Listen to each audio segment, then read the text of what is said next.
Hello guys, welcome to my YouTube channel TKD education में एक बार फिर से आपका स्वागत है साथियों। तो आइए हम आज का जो है प्रैक्टिस सेट, जो साइंस का हमारा प्रैक्टिस सेट चल रहा था डेली का, और सुबह 8 बजे आपकी जो है प्रैक्टिस सेट ये मिल जाता है। ठीक है, अगर आप रेलवे एग्ज़ाम्स की प्रिपरेशन कर रहे हैं तो आप हमारे चैनल पे क्या है, डेली सुबह एक साइंस का ज़बरदस्त वाला प्रैक्टिस सेट लगा सकते हैं। ठीक है, तो साथियों आइए हम आज के सेशन को स्टार्ट करते हैं।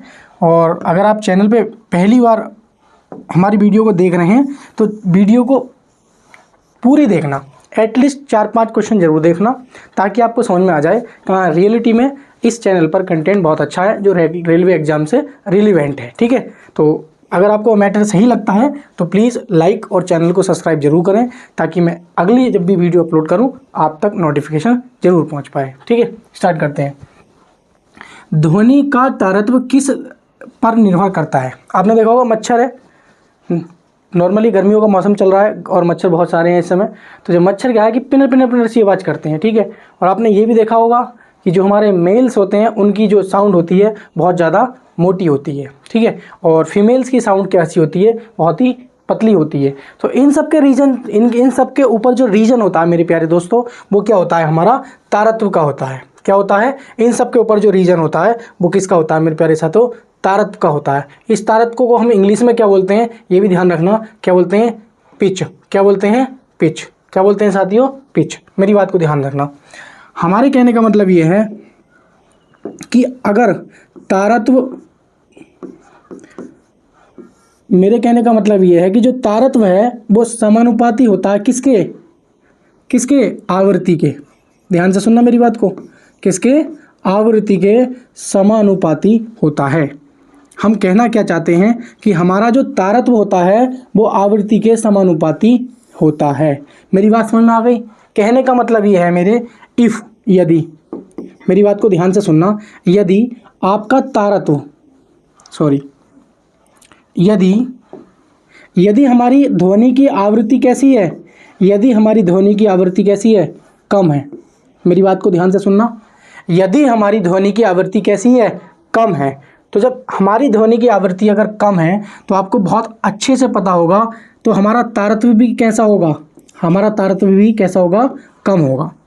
हमारा तारतम्य भी कैसा होगा, हमारा तारतम्य क्या होगा साथियों, हमारा तारतम्य क्या होगा, कम होगा। और जब हमारा तारतम्य क्या होगा, कम होगा, तो मेरी बात को ध्यान से समझने की कोशिश करना। जब हमारा तारतम्य कम होगा तो हमारा होगा क्या, हमारा होगा ये कि हमारी जो आवाज़ जो है ना, आवाज़, वो हमारी जो आवाज़ है वो आवाज़ ज़्यादा गूंजेगी। कैसी गूंजेगी, ज़्यादा गूंजेगी। मेरी बात को पूरी समझना, ज़्यादा गूंजेगी। बात समझ में आ रही है? और जब ज़्यादा गूंजेगी तो होगा क्या, आपकी आवाज़ मोटी सुनाई देगी। और मोटी किसकी सुनाई देती है, मनुष्यों की। किसकी भाई, मनुष्यों की। तथा शोर की, तथा शोर शराबे की। आपने देखा होगा डीजे बजता है, शोर शराबे की उनकी ध्वनि कैसी होती है, ज़्यादा गूंजती है। ज़्यादा गूंजती है इसलिए क्या है, उनकी ध्वनि हमें मोटी सुनाई देती है। तो बात समझ में आई? इन सब के पीछे क्या था हमारा रीजन, हमारा रीजन यही था कि यदि आवृत्ति कम होगी तो तारतम्य भी कम होगा, और तारतम्य कम होगा तो आवाज़ ज़्यादा गूंजेगी, और आवाज़ ज़्यादा गूंजेगी तो मनुष्यों का और शोर की आवाज़ क्या आती है, ज़्यादा गूंजती है। इसलिए हम कहते हैं कि मनुष्य की आवाज़ जो होती है मोटी होती है महिलाओं की अपेक्षा। क्यों? क्योंकि महिलाओं का जो तारतम्य होता है वो अधिक होता है। महिलाओं की ध्वनि की जो आवृत्ति होती है वो अधिक होती है, इसलिए उनकी जो है ना क्या, ध्वनि कम गूंजती है। और कम गूंजती है तो क्या होता है, उनकी आवाज़ पतली होती है। यानी कि कम तारतम्य तो कम आवृत्ति, ज़्यादा तारतम्य तो ज़्यादा आवृत्ति। ठीक है, मेरी बात समझने की कोशिश करना। फिर लिखेंगे हम, यदि तारतम्य कैसा होगा, अधिक होगा, तो आपकी ध्वनि कैसी हो जाएगी, आपको पता है ध्वनि क्या हो जाएगी, सॉरी, आवृत्ति कैसी हो जाएगी, अधिक हो जाएगी। और जब आवृत्ति अधिक होगी तो आपको पता होना चाहिए ज़्यादा गूंजेगी या कम गूंजेगी, कम गूंजेगी, कम गूंजेगी। क्या गूंजेगी, आवाज़ कम गूंजेगी। और किन की होती है ये, महिलाओं की। किन की भाई, महिलाओं की। आपको पता है महिलाओं की आवाज़ कैसी होती है, पतली होती है। साथ में मच्छर की। किसकी भाई, मच्छर की। तो ये बात आप ध्यान रखना कि तारतम्य जो होता है, हमारा तारतम्य वो डायरेक्टली प्रोपोर्शनल होता है। बात समझ में आ रही है? अगर आपकी आवृत्ति अधिकतम है तो तारतम्य भी अधिकतम होगा, और आवृत्ति कम है तो तारतम्य भी कम होगा। बात समझ में आ रही है। तो हमारा राइट आंसर क्या होगा कि ध्वनि का तारत्व किस पर निर्भर करता है। तो आपको पता होना चाहिए कि हमारा जो ध्वनि का तारत्व है वो किस पर निर्भर करता है, आवृत्ति पर। तो ए ऑप्शन क्या हो जाएगा, हमारा करेक्ट आंसर हो जाएगा।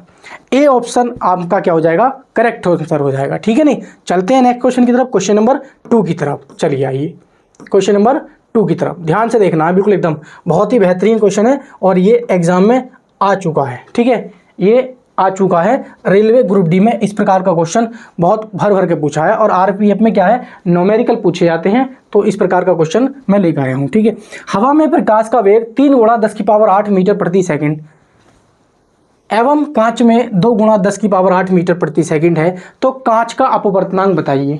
कांच का अपवर्तनांक बताइए। देखो एक बात ध्यान रखना मेरे प्यारे साथियों, हमारे अपवर्तनांक 2 प्रकार के होते हैं। एक होता है निरपेक्ष अपवर्तनांक और एक होता है सापेक्ष अपवर्तनांक। तो ये जो हमारा कॉन्सेप्ट आया है, सवाल जो न्यूमेरिकल पूछा गया है, ये पूछा गया निरपेक्ष अपवर्तनांक से। ध्यान समझना, निरपेक्ष अपवर्तनांक, निरपेक्ष अपवर्तनांक क्या होता है, निरपेक्ष अपवर्तनांक। मेरी बात को ध्यान से समझना, निरपेक्ष अपवर्तनांक हमारा होता क्या है, ये होता है, क्या होता है, वायु में प्रकाश की चाल, वायु में प्रकाश की चाल, प्रकाश की चाल अपॉन में होता है साथियों माध्यम में प्रकाश की चाल, माध्यम में प्रकाश की चाल, माध्यम में प्रकाश की चाल। मेरी बात को समझने की कोशिश करना, जब माध्यम में प्रकाश की चाल आपको पता है, देखो हमसे क्या पूछा है, अपवर्तनांक पूछा है। ये हमारा जो फॉर्मूला होता है ये निरपेक्ष अपवर्तनांक का होता है, वायु में प्रकाश की चाल अपॉन माध्यम में प्रकाश की चाल। तो प्रकाश का वेग हवा में कितना है, कितना है, 3 गुणा 10 की पावर 8। कितना होता है, 3 गुणा 10 की पावर 8 मीटर प्रति सेकेंड। ठीक है नहीं, और कांच में हमें किस में दे रखा है, माध्यम में सॉरी, तो माध्यम में कितना हो जाएगा, 2 गुणा 10 की पावर 8। माध्यम क्या है हमारा, कांच है। ठीक है, तो कितनी हो जाएगी, 2 गुणा 10 की पावर 8 मीटर प्रति सेकंड। ये भी क्या है, मीटर प्रति सेकंड, और ये भी क्या है, मीटर प्रति सेकंड। और आपको बहुत अच्छे से पता है कि ऊपर और नीचे जब पावर सेम होती है तो ये पूरा का पूरा क्या हो जाएगा, ये कैंसिल हो जाएगा। तो फाइनली हमारे पास क्या बचेगा, फाइनली हमारे पास बचेगा, क्या बचेगा, 3/2। या इसे हम ये लिख सकते हैं 1.5। आपको देखो निकल के आ गया डायरेक्ट। कांच का अपवर्तनांक कितना होता है, मैंने बताया था कांच का अपवर्तनांक होता है 1.5 यानी कि 1.5। तो हमारा राइट आंसर हो जाएगा ऑप्शन नंबर ए, हमारा राइट आंसर हो जाएगा ऑप्शन नंबर ए। ठीक है नहीं, मेरी बात को ध्यान रखना है। आपको क्या ध्यान रखना है, वायु का जो अपवर्तनांक होता है, ठीक है सॉरी, पहले ये ध्यान रखेंगे निर्वात का। निर्वात का कितना होता है, निर्वात का 1 होता है। वायु का कितना होता है, वायु का होता है 1.003। ये किसका होता है, वायु को होता है। ध्यान रखेंगे जल का कितना होता है, जल का होता है 1.33 या 4/3। ये हमारा किसका होता है, जल का होता है। साथ ही ध्यान रखेंगे कांच का कितना होता है, कांच का हमने अभी बताया 1.5 होता है। अगर हम तेलों की बात करेंगे, तेलों की, तो इसका होता है 1.47। ध्यान रखेंगे। अगर हम बात करेंगे हीरे की बात करेंगे तो हीरे का होता है हमारा 2.42। ठीक है, अगर हम बात करेंगे सिलिकॉन की, किसकी, सिलिकॉन की, तो सिलिकॉन का होता है 4। तो मैंने ये जो इतनी सारी बातें बताई हैं, आपको क्या समझ में आया कि ये क्या है, हमारे माध्यम के अपवर्तनांक है जो कि डायरेक्ट पूछे जाते हैं आपसे एग्जाम में। तो ध्यान रखेंगे निर्वात में, निर्वात का कितना होता है अपवर्तनांक, 1 होता है। वायु का कितना होता है 1.003। जल का कितना होता है 1.33। कांच का कितना होता है 1.5। तेल का कितना होता है 1.47। हीरे का कितना होता है 2.42 और सिलिकॉन का कितना होता है 4 होता है। साथियों जैसे जैसे हमारा अपवर्तनांक बढ़ता है, जैसे जैसे हमारा रिफ्रैक्टिव इंडेक्स का मान बढ़ता है, ये ध्यान रखना, वैसी वैसे सघनता बढ़ती है। और जब सघनता बढ़ती है तो उसमें प्रकाश की चाल कैसी होती है, कम होती है। तो ध्यान रखेंगे यदि हमारा अपवर्तनांक का मान बढ़ता है तो उस माध्यम में क्या होता है, प्रकाश की चाल कैसी होती है, प्रकाश की चाल कैसी होती है, प्रकाश की चाल घटती है।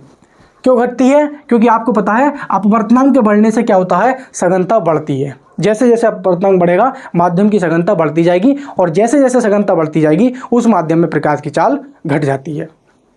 तो फाइनली यही हुआ कि जो हमारा आपने पढ़ा होगा n बराबर क्या होता है, सी वी पढ़ा होगा, n बराबर C/V होता है, सॉरी n बराबर क्या होता है, C/V होता है। तो आपने ये फॉर्मूला पढ़ा होगा। ठीक है, तो इसी से हमारा निकलता क्या निकलता है कि n इनवर्सली प्रोपोर्शनल होता है किसके, B के।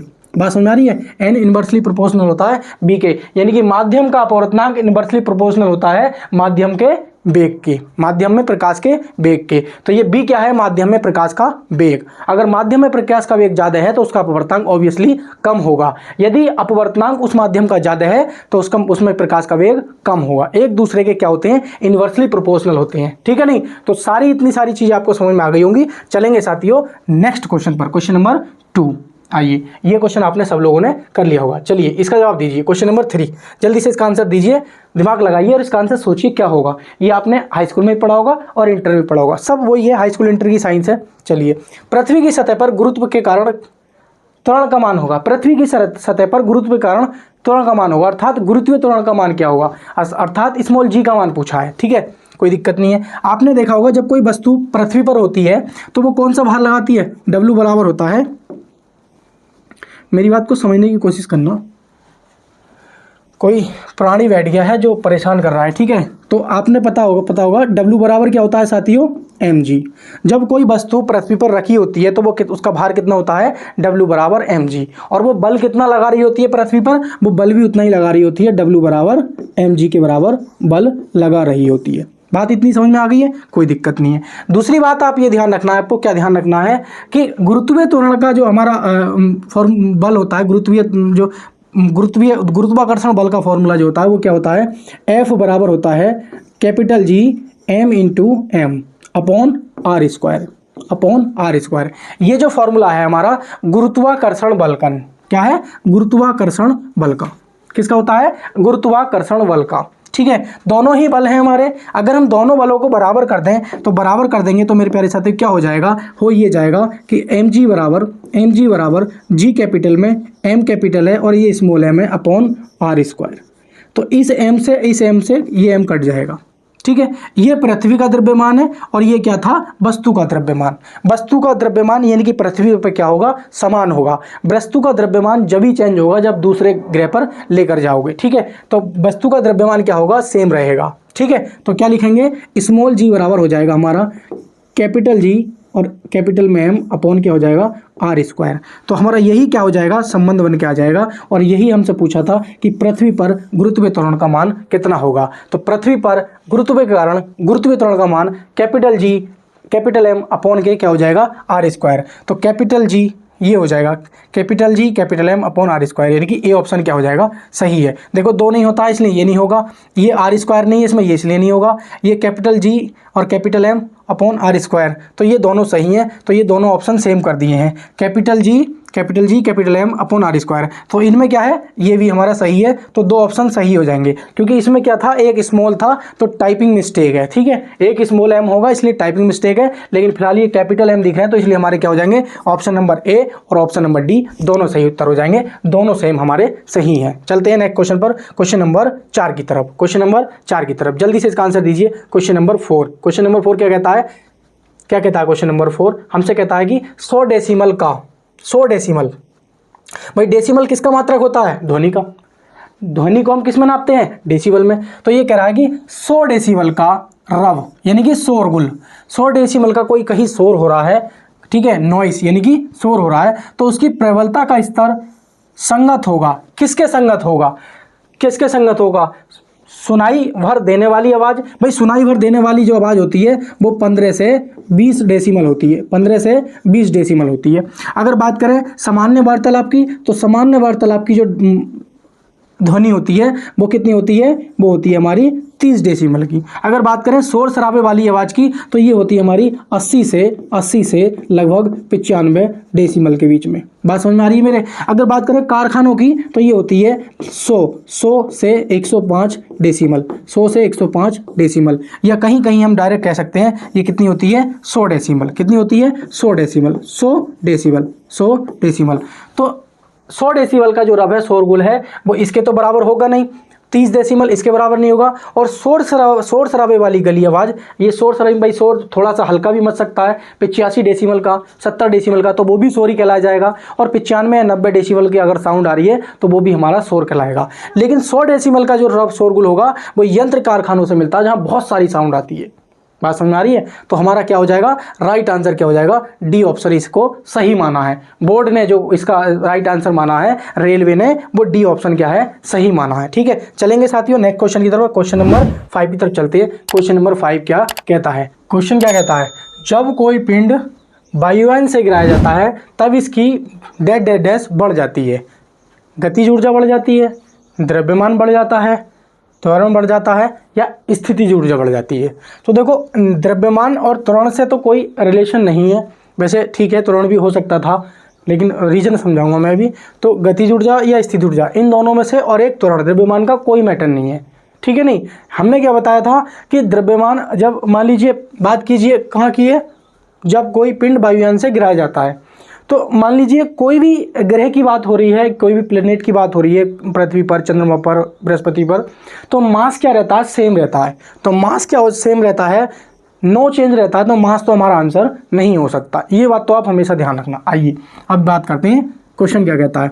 क्वेश्चन ये कहता है कि मान लीजिए कोई ये वायुयान है, ये आपका ये वायुयान है, ये उड़ रहा है। ठीक है, ये वायुयान है। ठीक है, अब इसमें क्या होगा मेरे प्यारे साथियों, इसमें क्या होगा, ध्यान से सुनेंगे मेरी बात। इसमें क्या होगा, स्थितिज ऊर्जा होगी। कौन सी होगी, स्थितिज ऊर्जा।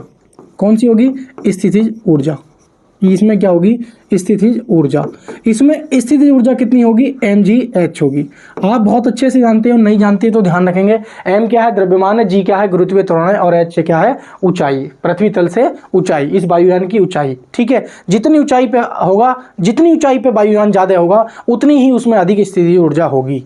ठीक है, अगर किसी ग्रह का अगर गुरुत्वीय त्वरण जितना ज्यादा होगा, तो उसमें क्या है, स्थितिज ऊर्जा उस पिंड में ज्यादा होगी।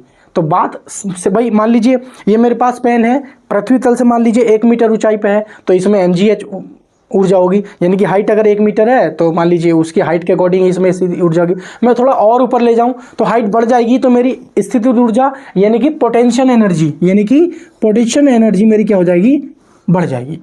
ऊपर जाने पर पोटेंशियल एनर्जी बढ़ती है, और नीचे आने पर पोटेंशियल एनर्जी क्या होती है, घटती है। मेरी बात समझेंगे। तो जैसे जैसे हमारा ये पिंड क्या होगा साथियों, जैसे जैसे ये पिंड हमारा नीचे आएगा, तो होगा क्या, हमारी जो स्थितिज ऊर्जा है वो कम होगी। हमारी क्या होगी, स्थितिज ऊर्जा, ध्यान रखेंगे, हमारी स्थितिज ऊर्जा जो है वो कैसी होगी, कम होगी। स्थितिज ऊर्जा हमारी क्या होगी, हमारी स्थितिज ऊर्जा क्या होगी साथियों, कम होगी। और हमारी जो गतिज ऊर्जा है, यही स्थिति ऊर्जा गतिज ऊर्जा में बदल जाएगी, और हमारी गतिज ऊर्जा क्या होगी, बढ़ेगी। क्या होगी, बढ़ेगी। क्या होगी, बढ़ेगी, बढ़ेगी। मेरी बात समझ में आ रही है? मेरे कहने का मतलब ये है, जब ये पिंड ऊपर था, ठीक है, वायुयान ऊपर था, तो इसमें क्या है, स्थितिज ऊर्जा बहुत अधिकतम थी और गतिज ऊर्जा शून्य थी। और जैसे ही हमारा ये वायुयान नीचे गिरा गया, तो हमारी जो स्थितिज ऊर्जा थी वो क्या हो गई, हमारी गतिज ऊर्जा में बदल गई। और जैसे जैसे पिंड नीचे आएगा वो त्वरित होगा लगातार, और त्वरण उसका बढ़ता जाएगा, और गतिज ऊर्जा भी बढ़ती जाएगी। तो इसका सही आंसर क्या हो जाएगा, हमारा सही आंसर हो जाएगा गतिज ऊर्जा क्या हो जाएगी, बढ़ जाएगी। यानी कि ऑप्शन नंबर क्या हो जाएगा, ए राइट आंसर हो जाएगा। ठीक है, नहीं, तो ये गतिज ऊर्जा को हम क्या बोलते हैं, काइनेटिक एनर्जी। क्या बोलते हैं साथियों, काइनेटिक एनर्जी। आपने देखा होगा यांत्रिक एनर्जी, क्या भाई, यांत्रिक ऊर्जा बराबर होता है हमारा, क्या होता है, kinetic energy plus potential energy. ठीक है, इसको क्या बोलते हैं, मैकेनिकल एनर्जी। तो मैकेनिकल एनर्जी क्या होती है, काइनेटिक एनर्जी होती है हमारी 1/2 mv² होती है, और प्लस पोटेंशियल एनर्जी होती है mgh होती है। तो ये फॉर्मूला जो मैंने बताया है, ये साइंस की दृष्टि से बहुत ज़्यादा इंपॉर्टेंट है, क्योंकि आपसे डायरेक्ट पोटेंशियल एनर्जी पर भी क्वेश्चन पूछ सकता है, पोटेंशियल एनर्जी पर भी न्यूमेरिकल पूछ सकता है, और काइनेटिक एनर्जी, पोटेंशियल एनर्जी और काइनेटिक एनर्जी और मैकेनिकल एनर्जी, 3 फॉर्मूले मैंने बता दिए हैं आपको, तीनों के तीनों ध्यान रखना। और इसका राइट आंसर क्या हो जाएगा, ए ऑप्शन हो जाएगा। देखेंगे कितने लोगों का सही आंसर गया था। ठीक है, मैं कमेंट बॉक्स में देखूंगा। ठीक है, चलिए आइए क्वेश्चन नंबर चलते हैं 6 की तरफ। इसको लगाइए, बहुत ज़्यादा इंपॉर्टेंट क्वेश्चन है क्वेश्चन नंबर 6, बहुत ही इंटरेस्टेड क्वेश्चन है, समझना। जब झूले पर बैठा हुआ कोई व्यक्ति उस पर खड़ा हो जाता है, तो झूले के दौरान आवृत्ति क्या होती है, कम हो जाती है, बढ़ जाती है, अनंत हो जाती है, उसमें कोई परिवर्तन नहीं होता है। तो मेरी बात सुनना, ये मान लीजिए कोई झूला है और ये रस्सी है, और यहाँ पे कोई व्यक्ति है जो ये बैठा है। ठीक है, उस दूसरी तरफ क्या होता है मेरे साथियों, यही व्यक्ति जो यहाँ पे था, यही व्यक्ति जो यहाँ पे था, ये खड़ा हो जाता है तो इसका सिर जो है अब यहाँ पे आ जाता है, इसका सिर यहाँ पे आ जाता है। मान लीजिए इस की लंबाई जिस रस्सी से या जिस धागे से ये बंधा हुआ था पिंड, या जिस रस्सी पे ये व्यक्ति झूल रहा था, तो उसकी जो लंबाई थी वो कितनी थी? मान लीजिए एल थी। क्या थी? एल थी। ठीक है, क्या थी साथियों? एल थी। क्या थी? एल थी। ये ध्यान रखेंगे, क्या थी? एल थी। ये हम एल कैपिटल ले लेंगे। ठीक है, और जैसे ही ये व्यक्ति यहाँ आ जाएगा तो इस धागे की लंबाई क्या हो जाएगी? अब इतनी रह जाएगी। कितनी रह जाएगी? इतनी रह जाएगी, यानी कि ये एल हो जाएगी। तो देखो यहाँ पे लंबाई थोड़ी ज़्यादा थी और यहाँ पे लंबाई क्या हो जाएगी? लंबाई कम होगी। क्या होगी?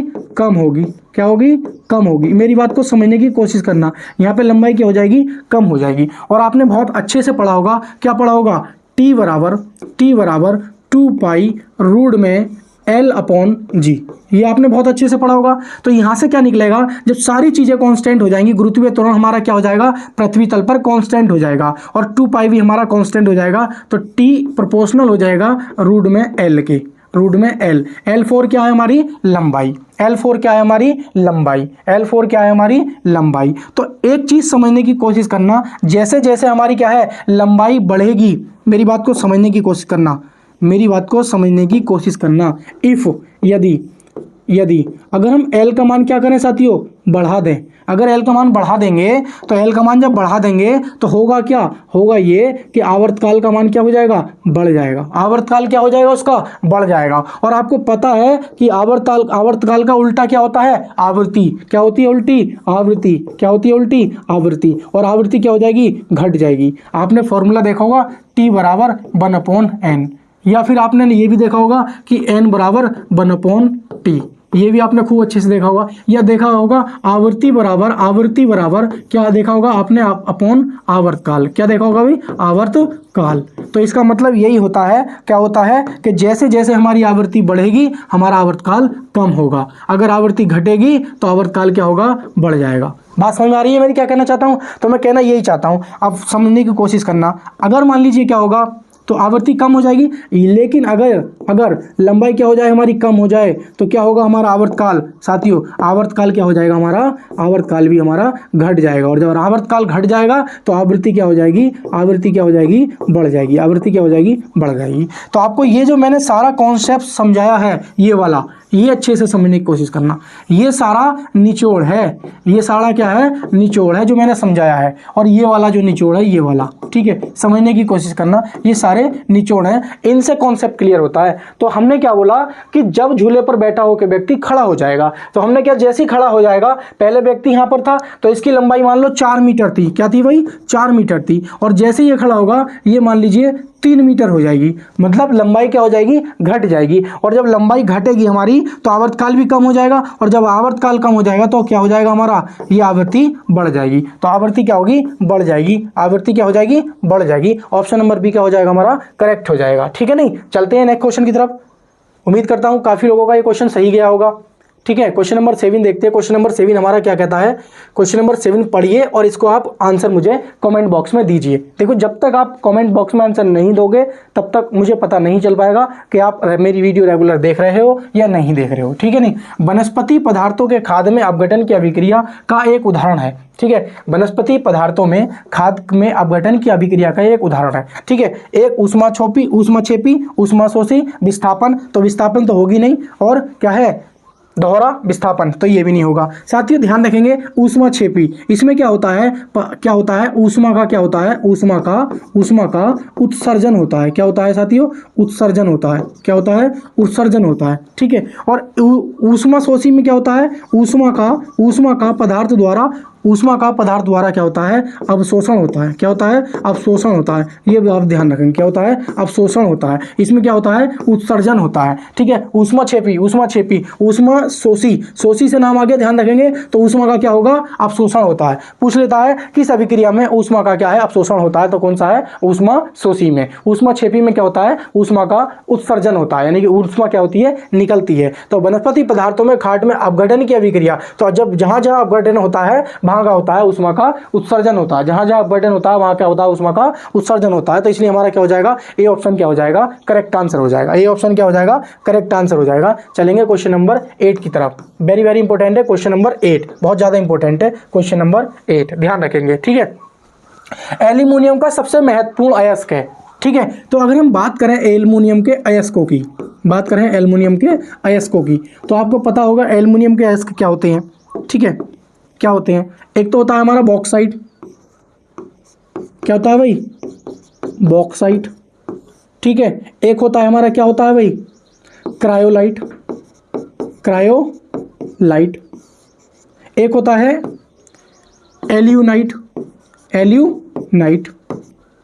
एक होता है हमारा क्या होता है भाई, काओलिन, ये आपने नाम सुना होगा, काओलिन, ठीक है, काओलिन। तो ये हो गया हमारा, क्या हो गया भाई, ये हमारे क्या होते हैं, एल्युमिनियम के अयस्क होते हैं, बॉक्साइड, क्रायोलाइट, एल्यूनाइट और काओलिन। बॉक्साइड, क्रायोलाइट, एल्यूनाइट, काओलिन, ये चारों के चारों क्या है, हमारे एल्युमिनियम के अयस्क हैं, ठीक है। लेकिन इसमें पूछा है कि सबसे महत्वपूर्ण अयस्क, तो ध्यान रखेंगे सबसे महत्वपूर्ण अयस्क जो होता है वो क्या होता है, हमारा बॉक्साइड होता है। क्या होता है, बॉक्साइड हमारा सबसे महत्वपूर्ण अयस्क होता है। लेकिन अगर बात करें एल्युमिनियम के अयस्कों की, तो क्रायोलाइट, एल्यूनाइट और ये काओलिन, काओलिन, ठीक है। तो इसमें महत्वपूर्ण अयस्क पूछा था, तो हमारा क्या हो जाएगा, ये हो जाएगा, ठीक है। क्या हो जाएगा, डी ऑप्शन हमारा क्या हो जाएगा, सही हो जाएगा, बॉक्साइट। तो ये काफी लोगों का सही गया होगा, ये बहुत पॉपुलर क्वेश्चन था जो काफी लोगों ने ये ठीक किया होगा, ठीक है। आइए, गैल्वेनीकरण जंग से बचाने के लिए प्रक्रिया है। आप क्या है, लोहे को जंग से बचाने के लिए आप क्या करते हो, लोहे को जंग से बचाने के लिए क्या करते हो, जस्ते की परत चढ़ा देते हो। क्या किसकी, जस्ते की परत चढ़ा देते हो। तो गैल्वेनीकरण जंग से बचाने वाली एक प्रक्रिया है जिसमें स्टील और लोहे पर, स्टील या लोहे पर की कोटिंग इस्तेमाल किया जाता है। कोटिंग का मतलब ये होता है परत कराना या उस पर लेप लगाना। तो मेरी बात को हमेशा ध्यान रखना, जब जब हम लोहे पर या स्टील पर जिंक की परत चढ़ाते हैं, उससे पहले हम उसको HCl से धोया जाता है। HCl बोले तो हाइड्रोक्लोरिक अम्ल, हाइड्रोक्लोरिक अम्ल से उसको पहले धोया जाता है, ताकि उस पे क्या है, अच्छे से क्लोटिंग हो सके, जिसकी हम क्लोटिंग करना चाह रहे हैं, ठीक है। नहीं, मेरी बात समझने की। तो इसका राइट आंसर क्या हो जाएगा, जिंक हो जाएगा। क्या हो जाएगा, राइट आंसर क्या हो जाएगा मेरे प्यारे साथियों, जिंक हो जाएगा। आपको पता होगा कि जिंक का जो संकेत है वो क्या है भाई, जिंक का जो संकेत है वो क्या होता है, Zn होता है।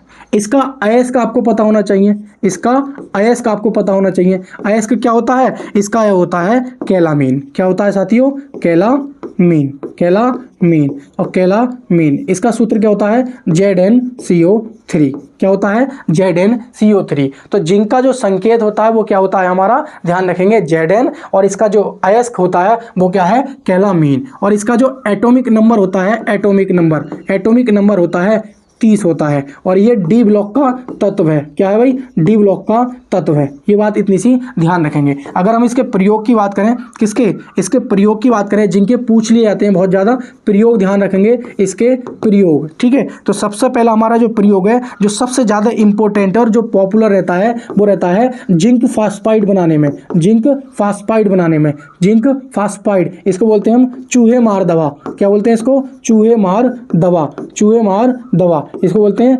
Zinc phosphide.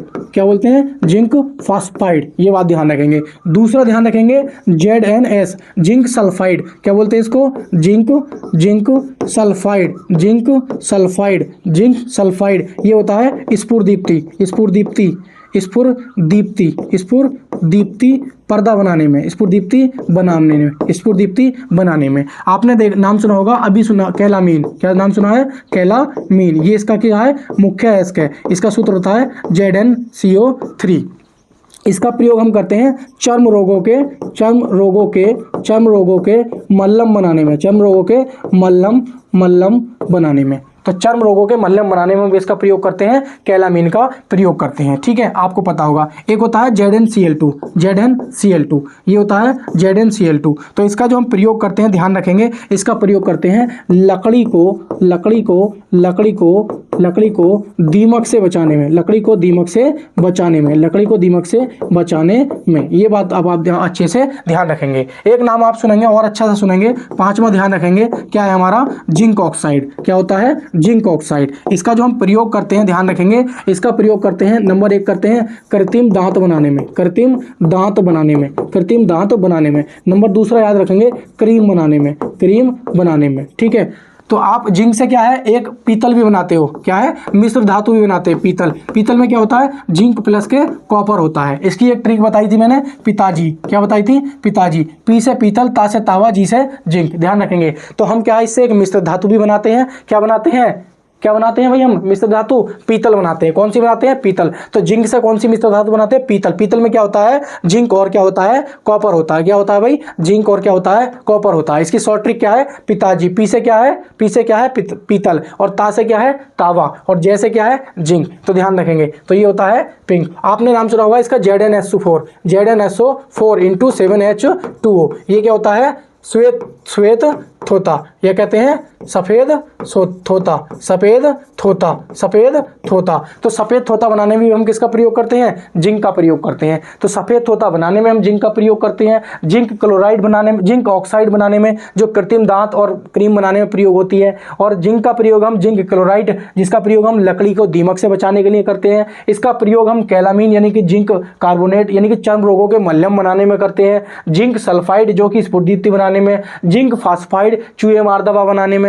ठीक है नहीं, और साथ ही साथ एक मिश्र धातु बनाने में जिंक का प्रयोग करते हैं, जो कि हमारा क्या होता है? पीतल होता है। इसका संकेत Z होना है। इसका मुख्य अयस्क ये होता है। एटॉमिक नंबर 30 होता है। डी ब्लॉक का तत्व है। तो उम्मीद करता हूं सारी बातें समझ में आई होंगी और स्क्रीनशॉट भी आपने ले लिया होगा। चलते हैं नेक्स्ट क्वेश्चन पे। क्वेश्चन नंबर क्या कहता है? क्वेश्चन नंबर हमारा है 10। क्वेश्चन नंबर क्या कहता है हमारा? 10 क्या कहता है? निम्न में से किसका प्रयोग जल की स्थायी कठोरता को दूर करने के लिए किया जाता है? आपको पता होना चाहिए मेरे प्यारे साथियों। इसका ऑप्शन पढ़ेंगे पहले। फिटकरी, ब्लीचिंग पाउडर, बेकिंग सोडा, धावन सोडा। ठीक है, धावन सोडा आपने सुना, नाम सुना होगा, सोडियम कार्बोनेट, सोडियम कार्बोनेट। तो इसका राइट आंसर क्या हो जाएगा? धावन सोडा यानी कि सोडियम कार्बोनेट। ठीक है, आपको पता होना चाहिए कि जल में जो कठोरता होती है ना, जल में कठोरता, जल में कठोरता, मेरी बात को थोड़ा बहुत धैर्य से सुनना। जल में कठोरता जो होती है हमारी, दो प्रकार की होती है। एक होती है हमारी, क्या होती है भाई? अस्थाई। क्या होती है? अस्थाई, अस्थाई, अस्थाई। और एक होती है हमारी स्थाई। कैसी होती है भाई? स्थाई। तो जो स्थाई कठोरता, स्थाई कठोरता, और एक होती है हमारी अस्थाई कठोरता। क्या होती है? एक स्थाई कठोरता होती है। तो मेरी बात ध्यान सुनना। इसको हम कैसे दूर करेंगे? इसको हम करते हैं जल को उबालकर, जल को उबालकर, जल को उबालकर, जल को उबाल कर। आप पानी है आपके पास, आप पानी को गर्म कर दीजिए। जैसे ही आप पानी को गर्म कर दोगे, जो हमारी इस अस्थाई कठोरता होगी वो क्या होगी? पानी को गर्म करने से दूर हो जाएगी। ठीक है, लेकिन अगर स्थाई यानी कि परमानेंट, यानी कि परमानेंट, परमानेंट, और जो परमानेंट हमारी क्या होगी? कठोरता होगी, वो क्या होगी? ऐसे दूर नहीं होती है। वो क्या होगी? इसकी कुछ विधियां हैं। ठीक है, सबसे पहली विधि आप ध्यान रखेंगे, परम्यूटेड विधि, परम्यूटेड विधि, परम्यूटेड विधि, ये ध्यान रखेंगे। इस विधि में हम क्या प्रयोग करते हैं साथियों? इस विधि में हम करते हैं एल्युमिनियम, एल्यूमिनियम सिलिकेट का, एल्यूमिनियम सिलिकेट, एल्युमिनियम सिलिकेट। मेरी बात को ध्यान से समझने करना। पहली विधि हमारी कौन सी है? परम्यूटेड विधि, जिसमें हम किसका प्रयोग करते हैं? एल्युमिनियम सिलिकेट का। दूसरी विधि ध्यान रखेंगे, दूसरी विधि होती है हमारी, क्या होती है? क्लार्क विधि। क्या होती है भाई? क्लार्क विधि। आप क्लार्क विधि से भी जल की स्थायी कठोरता दूर करते हैं। कौन सी विधि है भाई? क्लार्क विधि। ये हमारी क्या है? क्लार्क विधि। अगर बात करते हैं इसमें हम क्या प्रयोग करते हैं? इसमें हम प्रयोग करते हैं बुझा चूना। क्या करते हैं भाई? बुझा चूना, बुझा चूना, बुझा चूना हम इसमें प्रयोग करते हैं। एक होती है हमारी जियोलाइट, एक विधि होती है हमारी जियोलाइट। कौन सी होती है भाई? जियोलाइट। क्या होती है? Zeolite, zeolite. तो ये जो जियोलाइट विधि होती है, इसमें हम क्या प्रयोग करते हैं ये आपको बताना है। तो इस विधि में हम क्या प्रयोग करते हैं साथियों? इसमें हम प्रयोग करते हैं धावन सोडा, धावन सोडा, धावन सोडा, या इसका नाम कह देते हैं हम, क्या कहते हैं भाई? Sodium carbonate, sodium carbonate. Carbonate, sodium carbonate, इसका सूत्र होता है Na2CO3, Na2CO3, ठीक है, Na2CO3। तो आपको समझ में आ गया होगा मैं क्या कहना चाह रहा था। एक चौथी विधि होती है, क्या होती है, आसवन विधि। क्या होती है, आसवन विधि, आसवन विधि। तो हम आसवन विधि से भी हम क्या करते हैं, जल को शुद्ध कर सकते हैं, ठीक है, जल को शुद्ध नहीं, सॉरी, स्थायी कठोरता को दूर कर सकते हैं, ठीक है। तो हमने क्या बताया था कि जल में कठोरता दो प्रकार की होती है, स्थायी कठोरता, अस्थायी कठोरता।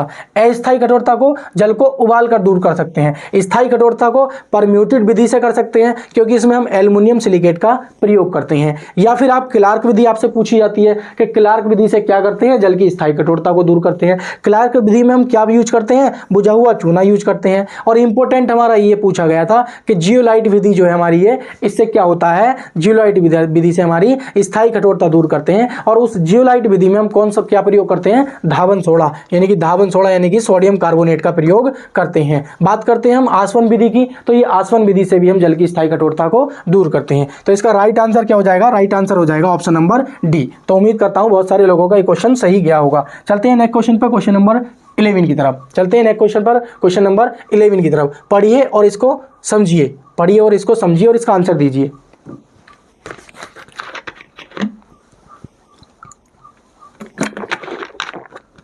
हाँ बिल्कुल सही।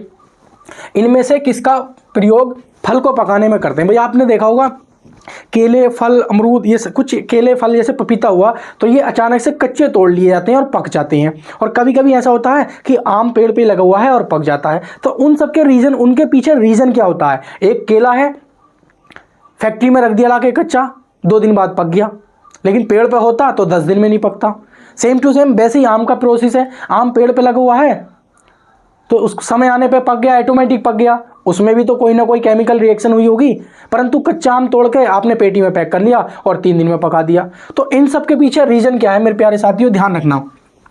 फलों को पकाने में, फलों को पकाने में, फलों को पकाने में, मेरी बात को गौर से सुनना। फलों को पकाने में हम 2 चीज़ों से प्रयोग करते हैं। एक तो होता है हमारा प्राकृतिक, क्या होता है साथियों, प्राकृतिक। मेरी बात को समझने की कोशिश करना। क्या होता है एक हमारा प्राकृतिक, प्राकृतिक, प्राकृतिक, जो प्राकृतिक का मतलब ये है ऑटोमेटिक। तो प्राकृतिक में हम किसका प्रयोग करते हैं, ध्यान रखेंगे, हम प्रयोग करते हैं प्राकृतिक में एथिलीन का। किसका भाई, एथिलीन का। एथिलीन का प्रयोग हम करते हैं। तो प्रयोग क्या करते हैं, एथिलीन, यानी कि C2H4। तो एथिलीन की वजह से ही आपके जो फल हैं पेड़ पे लगे हुए पक जाते हैं। आपने देखा होगा बागों में जब आम पूरा पक जाता है अच्छे से, तो तब खाने में टेस्ट भी आता है। तो उस सब के पीछे क्या होता है, उस आम की पूरी एक एज हो जाती है और उसमें क्या है, एथिलीन क्या है, अपनी एथिलीन क्या लेती है, भाग लेती है और आपके क्या है, फल पक जाते हैं। लेकिन बात आए कि भाई नहीं जी, हमें तो फल जल्दी पकाने हैं। तो जब जल्दी पकाने हैं तो फल हमें क्या करना पड़ेगा, हमें करना ये पड़ेगा, मेरी बात को ध्यान से समझना, क्या है, कृत्रिम रूप से। क्या है भाई, कृत्रिम रूप से, कृत्रिम रूप से। तो इसमें क्या होता है, इसमें बहुत सारी चीज़ें हम यूज कर सकते हैं। सबसे पहला आप यूज कर सकते हो एसिटिलीन, बहुत पूछा जाता है, एसिटिलीन, एसिटिलीन, इसका सूत्र होता है C2H2। भाई एथिलीन का क्या होता है, C2H4, एसिटिलीन का क्या होता है, C2H2। दूसरा होता है, मेरी बात ध्यान रखेंगे, कैल्शियम कार्बाइड। क्या होता है भाई, calcium, calcium carbide, calcium carbide, या इसको हम क्या बोल देते हैं, या इसको आप अपनी भाषा में कार्बेट भी बोल देते हो। क्या बोलते हैं भाई, कार्बेट। कहते हैं ना कार्बेट ले आना 20 रुपए का, आम पकाने मार्केट से, है नहीं। तो जनरली भाषा में क्या है, कार्बेट यूज करते हैं, लेकिन उसका जो रासायनिक नाम होता है वो क्या होता है, कैल्शियम कार्बाइड, ठीक है। और तीसरी चीज आपने ये भी देखा होगा, ये आपने देखा भी होगा कि गोदामों में केले के ऊपर बर्फ रखी होती है, ठीक है। तो हम क्या है भाई, कार्बन डाइऑक्साइड, या फिर हम कह सकते हैं बर्फ का प्रयोग, बर्फ का प्रयोग। तो आप क्या है, कृत्रिम रूप से फलों को पकाने में किन किन चीज़ों का प्रयोग करते हैं, आप एसिटिलीन का प्रयोग करते हो, आप कैल्शियम कार्बाइड यानी कि कार्बेट का प्रयोग करते करते हो, आप कार्बन डाइऑक्साइड यानी कि बर्फ का प्रयोग करते हो, और प्राकृतिक रूप से फलों को पकाने में एथिलीन का प्रयोग करते हैं। तो इसमें कहा इनमें से किसका प्रयोग फलों को पकाने में किया जाता है? क्या कैल्शियम कार्बाइड है? बिल्कुल सही बात है। क्या अमोनियम नाइट्राइट है? बिल्कुल सही बात है। क्या एसिटिलीन है? बिल्कुल सही बात है। तो क्या आप आंसर भाई ये तो लगाएंगे ना, ये भी नहीं लगाएंगे, क्यों? क्योंकि इसमें दे रखा है हमारे पास कैल्शियम कार्बाइड और एसिटिलीन। इसका मतलब ये है कि ये हमसे पूछना चाह रहा है, क्या पूछना चाह रहा है? ये पूछना चाह रहा है कि कृत्रिम रूप से आप फलों को पकाने में किसका प्रयोग करते हैं। इसने कृत्रिम रूप से पूछा है, तो कृत्रिम रूप से हम कैल्शियम कार्बाइड मतलब कार्बेट और हमारी एसिटिलीन, इसका हम प्रयोग करते हैं। तो उम्मीद करता हूं सभी का ऑप्शन नंबर डी करेक्ट गया होगा। ठीक है, चलेंगे नेक्स्ट क्वेश्चन पर, क्वेश्चन नंबर 12 की तरफ, यानी कि 12 की तरफ। पेनक्रियाज मेढक में पाई जाती है। ये बात बहुत इंपॉर्टेंट क्वेश्चन है और ध्यान से सुनना मेरी बात को। पेनक्रियाज समझ रहे हो नहीं? ठीक है, तो पेनक्रियाज कहाँ पाई जाती है? ठीक है, पिलिया के पास, गुर्दों के पास, और मेढक की बात चल रही है हमारी। अमाशय तथा डिओडोनम के बीच में, छोटी आंत तथा बड़ी आंत के बीच में। तो जल्दी इसका आंसर मुझे बताओ, ये कहाँ पाई जाती है? अगर आपको पता है तो सोचना, ठीक है, और नहीं पता तो ध्यान रखेंगे अमाशय तथा डिओडोनम के बीच में, अमाशय तथा डिओडोनम के बीच में पेनक्रियाज, मेढक का जो पेनक्रियाज होता है वो पाया जाता है। ठीक है, तो याद रखेंगे क्वेश्चन नंबर 12 का क्या हो जाएगा? सी उत्तर हो जाएगा। ठीक है, चलते हैं क्वेश्चन नंबर 13 की तरफ। क्वेश्चन नंबर 13 हमसे क्या कहता है? क्वेश्चन नंबर हमारा 13 क्या कहता है? ठीक है, रक्त का थक्का जमने के लिए आवश्यक विटामिन होता है।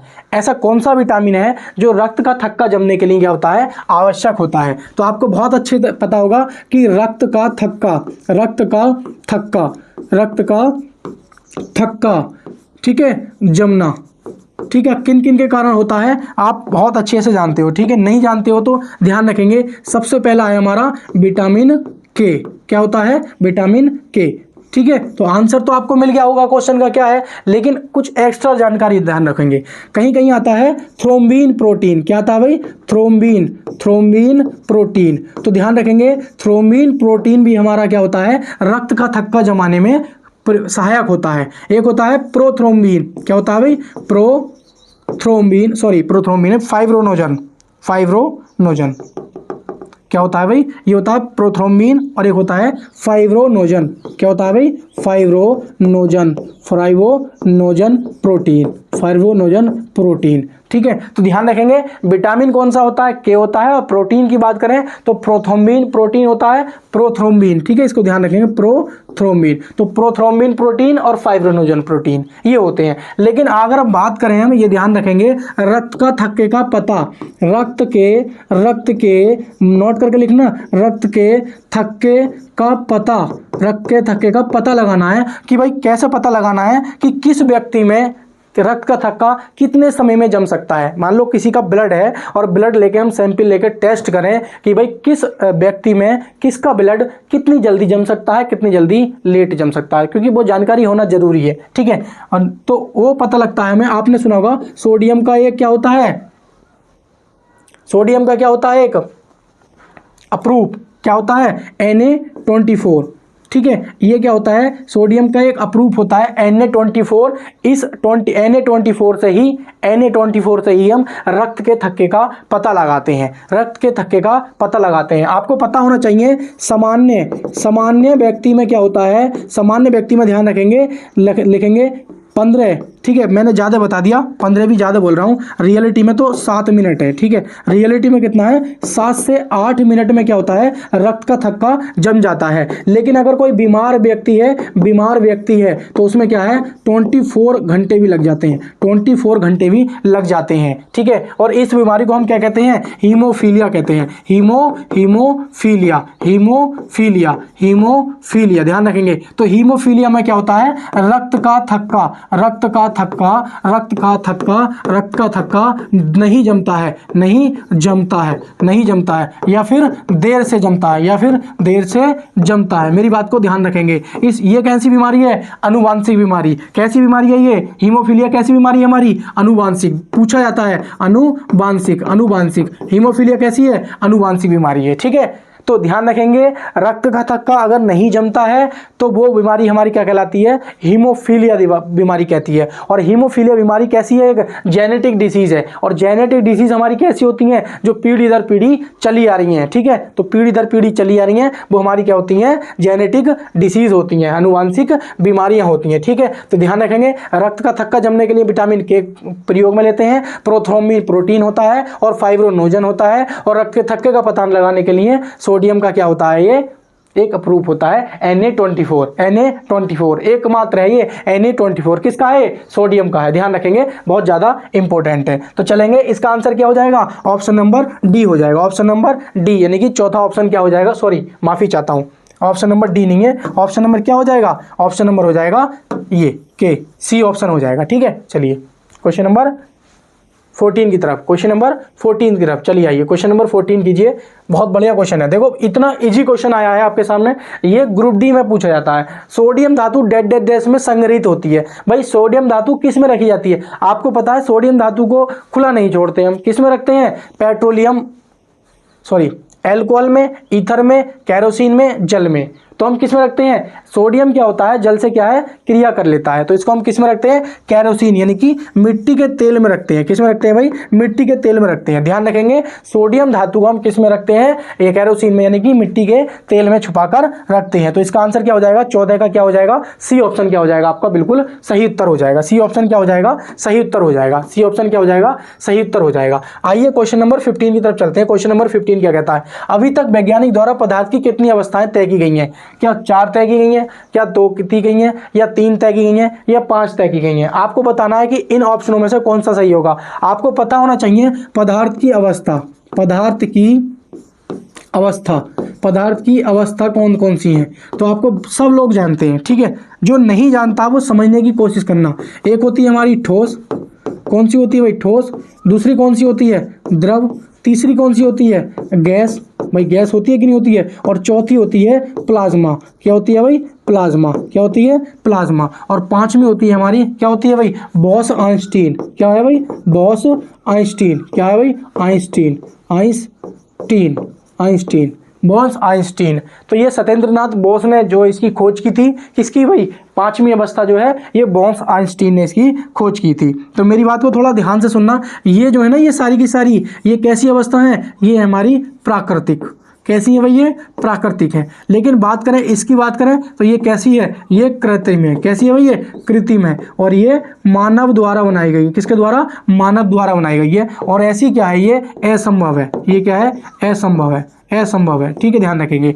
तो क्या है, पूछ लिया जाता है कि प्राकृतिक में ऐसी कौन सी अवस्था है जो कृत्रिम है, जो कृत्रिम अवस्था है। तो कौन सी कृत्रिम अवस्था है, बॉस आइंस्टीन, क्या है भाई हमारी, बॉस आइंस्टीन हमारी क्या है, कृत्रिम अवस्था है जो मानव द्वारा बनाई गई है। लेकिन बात करें प्राकृतिक अवस्था कौन कौन सी है, ठोस है, द्रव है, गैस है, प्लाज्मा है। ये चारों की चारों हमारी कैसी अवस्था है, ये हमारी प्राकृतिक अवस्था है। कैसी अवस्था है साथियों, प्राकृतिक अवस्था है। तो हम अगर पूछता है टोटल, एग्जाम में पूछता है टोटल कितनी अवस्था है, तो टोटल हमारी कितनी अवस्था है, 5 अवस्थाएं। टोटल कितनी अवस्था है, 5 अवस्थाएं। टोटल कितनी है, 5। तो ध्यान रखेंगे, आपका ऑप्शन क्या हो जाएगा, डी सही हो जाएगा। ऑप्शन क्या है आपका, डी सही हो जाएगा। चलेंगे क्वेश्चन नंबर 16 की तरफ। क्वेश्चन नंबर 16 की तरफ ध्यान रखेंगे, ईईजी, ईईजी इसका मतलब ये होता है कि इलेक्ट्रो,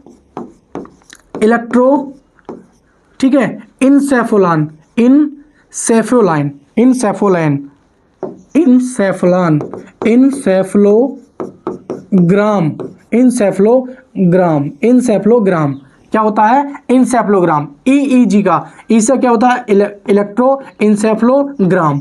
इनसेफलोग्राम इसका प्रयोग हम किसके लिए करते हैं, एक आपने नाम सुना होगा इलेक्ट्रोकार्डियोग्राफ, इलेक्ट्रोकार्डियोग्राफ। ध्यान से सुनेंगे मेरी बातों को। एक आपने नाम सुना होगा इलेक्ट्रो इनसेफलोग्राम और एक आपने नाम सुना होगा इलेक्ट्रोकार्डियोग्राम।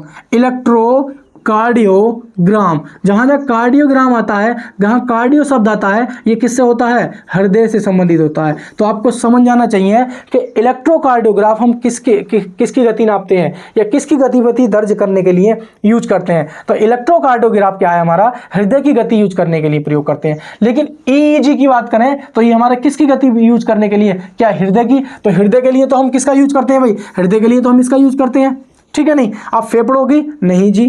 क्या मांसपेशियों की? नहीं जी। किसका प्रयोग करते हैं हम? मस्तिष्क की। तो ध्यान रखेंगे, इंसेफ्लोग्राम किसका गतिविधि यूज करते हैं? मस्तिष्क। किसकी भाई? मस्तिष्क की। मस्तिष्क, मस्तिष्क, मस्तिष्क बोले तो ब्रेन। क्या भाई? ब्रेन। तो ब्रेन की गतिविधि यूज करने के लिए, सॉरी, ब्रेन की गतिविधि नापने के लिए आप किसका प्रयोग करोगे? आप करोगे इलेक्ट्रोइंसेफ्लोग्राम, या शॉर्ट में हम कह देते हैं ईईजी। ईईजी इसको हम बोलते हैं शॉर्ट में, क्या बोलते हैं? ECG. ECG, electrocardiograph, electrocardiograph, electroencephalogram, electroencephalogram. तो उम्मीद करता हूं नाम तो बड़े हैं लेकिन याद हो गए होंगे। लेकिन ये दोनों के दोनों जो क्वेश्चन है, ये ऐसा करके स्टार लगा लो इन पे, इस प्रकार से अपनी नोटबुक में इन्हें ना नोट कर लो, क्योंकि बहुत ज्यादा इंपॉर्टेंट है। आप डेली लाइफ में भी इनका यूज कर सकते हो कि भाई आपके ब्रेन में कोई प्रॉब्लम आ रही है, उसकी गतिविधि में कोई प्रॉब्लम आ रही है, जैसे किसी को थोड़ी मेंटली प्रॉब्लम हो जाती है, तो उसमें क्या है, उसका जो है यही, इससे ही आपकी उसकी जो स्पीड चेक की जाती है इलेक्ट्रोइंसेफ्लोग्राम से। अगर आपके हार्ट में कोई प्रॉब्लम आ रही है, हार्ट ज़्यादा तेज बीट कर रहा है, हार्ट या थोड़ा स्लो बीट कर रहा है, तो उसकी स्पीड को मेंटेन करने के लिए हम पहले उसकी स्पीड को टेस्ट करते हैं। और टेस्ट किससे करते हैं? इलेक्ट्रोकार्डियोग्राम से हम उसकी स्पीड को टेस्ट करते हैं। तो हृदय की गति हम किससे नापते हैं? इलेक्ट्रोकार्डियोग्राफ से। और मस्तिष्क की गति हम किससे नापते हैं? इलेक्ट्रोइंसेफ्लोग्राम से। चलते हैं नेक्स्ट क्वेश्चन पर। क्वेश्चन नंबर 17 हमसे क्या कहता है? क्वेश्चन नंबर 17 बहुत इंपॉर्टेंट क्वेश्चन है और बहुत इजी है, ठीक है। डीपीटी, आपने नाम सुना होगा, डी पी और टी, ये इसका ये टीका होता है। क्या होता है? ये टीका होता है। तो ये टीका किन लोगों को लगाया जाता है? तो डीपीटी का टीका किस रोग की रोकथाम के लिए लगाया जाता है? डिप्थीरिया, कुकर खांसी या टेटनेस? तो ध्यान रखेंगे, D4 होता है डिप्थीरिया। क्या होता है? डिप्थीरिया। ध्यान रखेंगे मेरी बात। तो डिप्थीरिया यानी कि डिप्थीरिया, ठीक है। और पी से होता है परटूसिस। परटूसिस, परटूसिस, इसको हम बोलते हैं काली खांसी। क्या बोलते हैं इसको? काली खांसी, काली खांसी या कुकर खांसी बोल दो, काली खांसी या कुकर खांसी। और टी से आ जाता है हमारा टेटनेस, टेटनस, टेटनस। तो ध्यान रखेंगे, क्या ध्यान रखेंगे भाई, कि हमारा डी से क्या होता है? डिप्थीरिया, और पी से क्या होता है हमारा? परटूसिस या काली खांसी, और टी से क्या होता है? टेटनस। यानी कि इन तीनों की रोकथाम के लिए, इन तीनों रोगों की रोकथाम के लिए हम डीपीटी का टीका लगाते हैं। यदि आपको किसी को डिप्थीरिया की समस्या हुई है, तब भी आप क्या करोगे? डीपीटी का टीका लगाओगे। अगर किसी को काली खांसी हुई है, तब भी आपने देखा होगा ना, जब ज़्यादा खांसी हो जाती है, टेस्ट कराने जाते हैं तो गोल गोल सा वो टीका सा लगता है, 2-3 दिन तक उसका निशान रहता है, तो वो किसका होता है? डीपीटी का टीका होता है। किसका होता है साथियों? डीपीटी का होता है। अगर किसी का पैर कट गया है और किसी लोहे से कटा है और उसे टेटनेस की समस्या ना हो जाए, तब भी हम उसकी रोकथाम के लिए हम किसका टीका लगाते हैं? डीपीटी का। तो आपका सही उत्तर क्या हो जाएगा? उपर्युक्त सभी के लिए हम क्या है? डीपीटी का टीका लगाते हैं। तो उम्मीद करता हूं ये क्वेश्चन नंबर 17 भी आपका क्या हो गया होगा? करेक्ट हो गया होगा। चलेंगे क्वेश्चन नंबर 18 की तरफ। चलेंगे क्वेश्चन नंबर 18 की तरफ। चलेंगे क्वेश्चन नंबर 18 की तरफ। चलिए आइए, निम्नलिखित में से विषाणु जनित रोग कौन सा है? विषाणु यानी कि वायरस से होने वाले रोग क्या है? आपने नाम सुना होगा चेचक, ठीक है, स्मॉल पॉक्स, चिकन पॉक्स, ठीक है, ठीक है, नहीं, hepatitis A, hepatitis B, HIV, AIDS. तो यह सारी की सारी जो समस्या है वो किससे है? हमारी वायरस से होती हैं। किससे होती हैं साथियों? ये वायरस से होती हैं। लेकिन हैजा किससे होता है? हैजा ये हमारा किससे होता है? ये होता है जीवाणु से।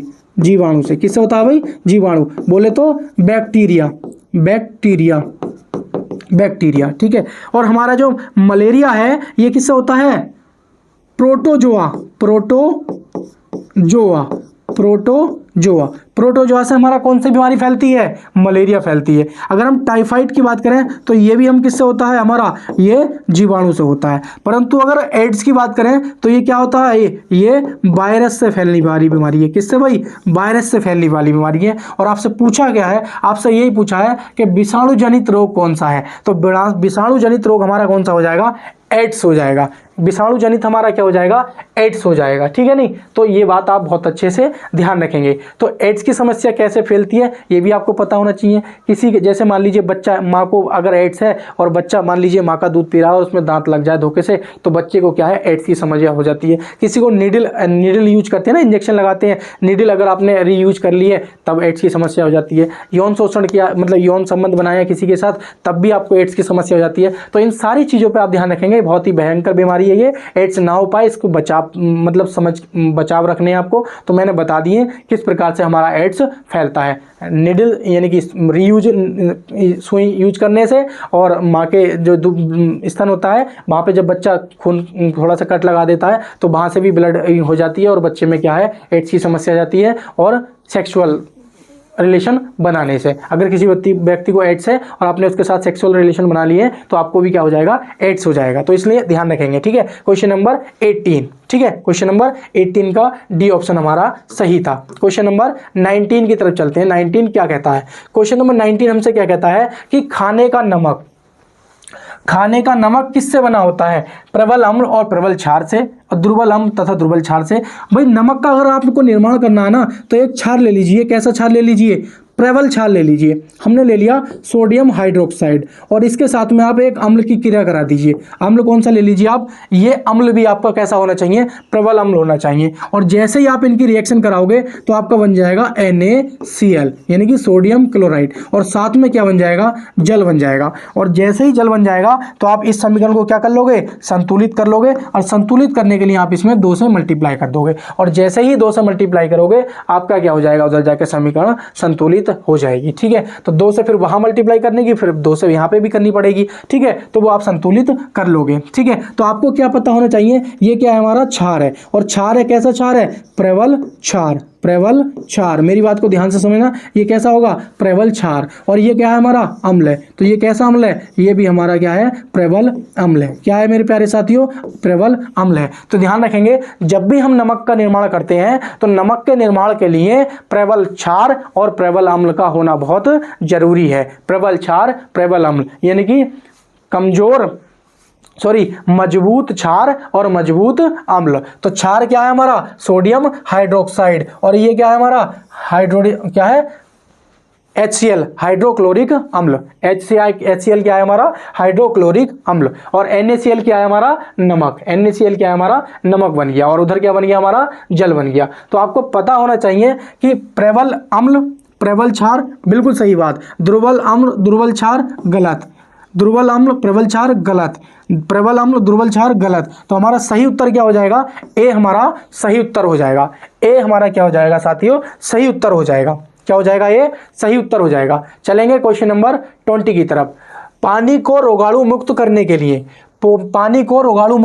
के लिए आप किसका प्रयोग करते हो? ठीक है, तो एक बात मैं बता दूं, इसका आंसर हो जाएगा क्लोरीन। क्या हो जाएगा? क्लोरीन। ओजोन नहीं यूज करते हम, दोनों नहीं, इनमें से कोई नहीं, तो ओजोन का प्रयोग हम नहीं करते हैं। ठीक है, तो हम किसका प्रयोग करते हैं? क्लोरीन का प्रयोग करते हैं। किसका प्रयोग करते हैं? हम क्लोरीन का प्रयोग करते हैं। ध्यान रखेंगे। और मैंने ये भी बताया था, एक बात मेरी और ध्यान से सुनना, मैंने क्लोरीन के ऊपर बहुत अच्छे से 10 से 12 मिनट की वीडियो है, छोटी छोटी मगर मोटी बातों की सीरीज में, इसी जो हमारी प्रैक्टिस सेट चल रहे हैं इसी में प्लेलिस्ट में क्या है? क्लोरीन की वीडियो पढ़ी है। आप क्लोरीन की वीडियो जाके पढ़ सकते हैं, वहाँ पे मैंने बहुत अच्छे से क्लोरीन को पढ़ाया है। ठीक है, आइए फिर भी मैं क्लोरीन को बताने की कोशिश करता हूँ।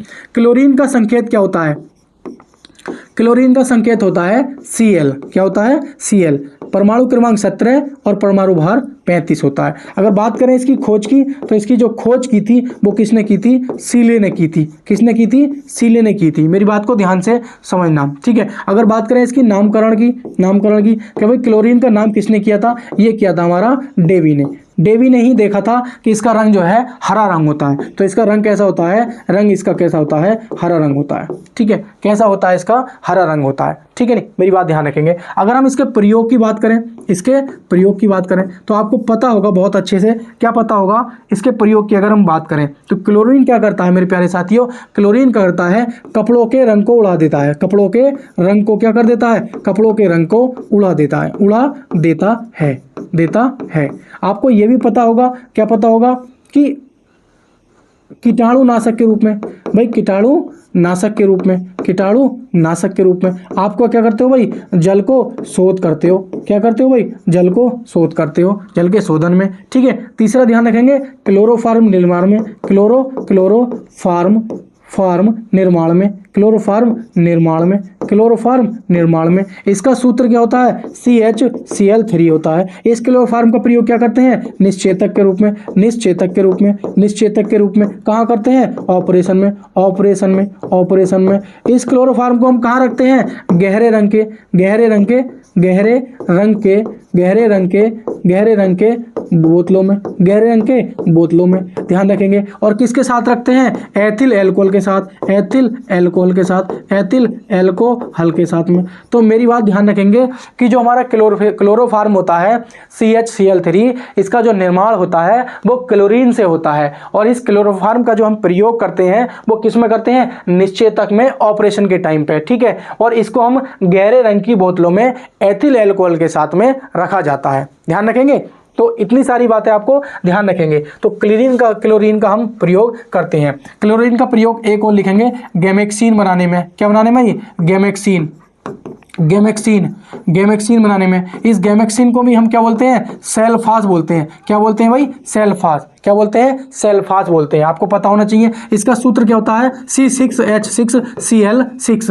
Benzene hexachloride. क्या होता है, बेंजीन हेक्साक्लोराइड। तो ध्यान रखेंगे गैमेक्सीन बनाने में। एक और ध्यान रख लेंगे, DDT बनाने में, DDT। आपको पता होगा जब जैसे कुओं की सफाई करनी होती है या जैसे जहाँ कंडे रखते हैं ना वहाँ पे दीमक लग जाती है, तो हम दीमक से, वैसे तो लकड़ी को दीमक से बचाने के लिए हम किसका प्रयोग करते हैं, जिंक क्लोराइड का प्रयोग करते हैं। लेकिन कुछ ऐसी जगह जहाँ थोड़ी गंदगी होती है तो वहाँ पे क्या है, उस गंदगी को साफ करने के लिए हम DDT का प्रयोग करते हैं। DDT फेंक देते हैं तो वहाँ पे कीड़े क्या नहीं आते हैं। पहले क्या होता था, कुओं का पानी हम यूज करते थे, कुओं में कोई कीड़ा ना जाए, कोई मर के कोई कीड़ा मर ना जाए, उसमें गंदगी ना फैलाए, तो उसके चारों ओर क्या है, हम DDT छिड़क देते थे। DDT आपने नाम सुना होगा कि DT ले आना, तो DT नहीं होता, वो DDT होता है। तो उसमें क्या होता है, हमारा क्लोरीन भरी होती है। ठीक है, उसमें क्या होता है, क्लोरीन होता है। आपने नाम सुना होगा ब्लीचिंग पाउडर। क्या आपने सुना होगा, ब्लीचिंग पाउडर।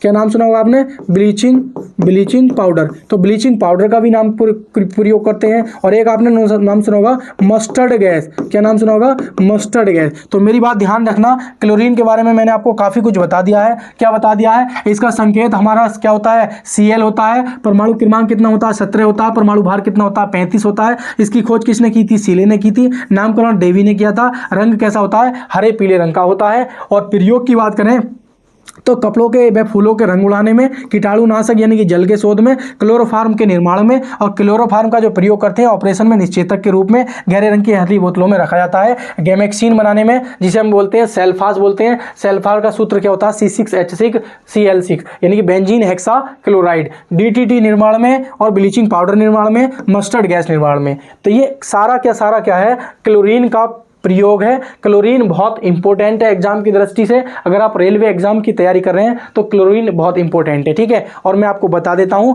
फिजिक्स ऑलरेडी मेरी चल रही है, आप प्लेलिस्ट में जाके देख सकते हैं। चैप्टर वाइज चैप्टर बहुत इत्मीनान के साथ, बहुत बेहतरीन तरीके से मैं फिजिक्स लेके चल रहा हूं। और केमिस्ट्री की मैंने स्टार्ट कर दी है, छोटी छोटी मगर मोटी बातें, वो इसी की प्लेलिस्ट में मैं वो वीडियोस डाल दिया करूंगा। एक दो वीडियो डेली एक ना एक में ले ही आता हूं, और प्रैक्टिस सेट तो आपका डेली चलता ही रहेगा। ठीक है, तो साथियों मिलेंगे नेक्स्ट क्लास में, तब तक के लिए नमस्कार आप सभी को। ठीक है, जय हिंद साथियों।